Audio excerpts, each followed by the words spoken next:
اور حتیٰ جو سواری آج بھی ہم جب سواری پہ بیٹھتے ہیں تو دعا کیا ہے؟ سبحان الذی سخر لنا ھذا، پاک ہے وہ پروردگار جس نے اس سواری کو میرے لیے مسخر فرمایا. اور مسخر کا مطلب کیا ہے؟ چھوٹے بچوں کے لیے بھی، جس نے مجھے اسے کنٹرول میں دیا. یعنی اللہ سبحانہ و تعالیٰ یہ ہمیں سمجھانا چاہ رہا ہے کہ جب بھی سواری پہ بیٹھو تو دیکھو یاد رکھو کہ تم یہ سمجھ لو کہ اسٹیئرنگ سے اور گیئر سے اور بریک سے اور ایکسیلیٹر سے تمہارے کنٹرول میں ہے. یہ خالی ظاہری اسباب ہے. ان ظاہری اسباب کے پیچھے ایک مسبب الاسباب ہے. سبحان اللہ. یعنی یہ توحید کا اتنا بڑا درس ہے کہ جب بھی انسان اپنی کار میں بیٹھ رہا ہے تو فوراً ہو گئے سبحان الذی سخر لنا ھذا وما كنا له مقرنین.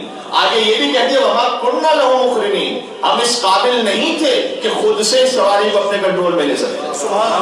یعنی اپنی عاجزی کا اظہار کرو خدا کے سامنے. کیونکہ عام طور پر سواری ایک اسٹیٹس کی علامت ہے. اگر کسی کے پاس کوئی اچھا وہیکل ہے تو یہ اسٹیٹس کی علامت ہے. خود بخود اس سے غرور اور تکبر بھی پیدا ہو سکتا ہے. خود بخود یہ اس کے آفٹر افیکٹس ہوتے ہیں.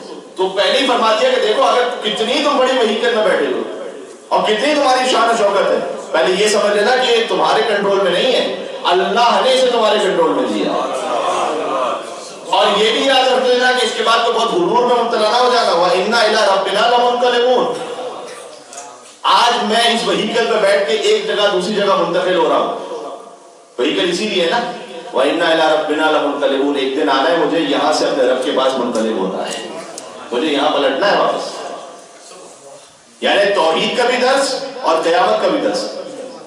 ایک بالکل آپ جب سواری سٹارٹ کر رہے ہیں اس وقت، عام طور پر جب سفر میں کوئی موت کا ذکر کرتے ہیں تو بہت بدشگونی سمجھی جاتی ہے. تو سفر پہ جا رہا ہو تو اگر ذرا سا بھی کوئی موت کا ذکر آئے کہتے ہیں کیسی بات کر رہے ہو کہ تم ٹریولنگ کر رہے ہیں. اللہ نے دعا میں موت کا ذکر رکھا ہوا ہے کہ موت کو یاد کرو جیسے تمہارا یہاں پر ٹرانسفارمیشن ہے ایک جگہ سے دوسری جگہ، وہ ٹیمپرری ہے. ایک ہوگا پرماننٹ ٹرانسفر. تو جو پرماننٹ ٹرانسفر ہے اس کو تو اللہ نے کہہ رہا ہے ہم نے سواری کو بھی تمہارے لیے مسخر کیا، تمہارے لیے زینت بنایا ہے.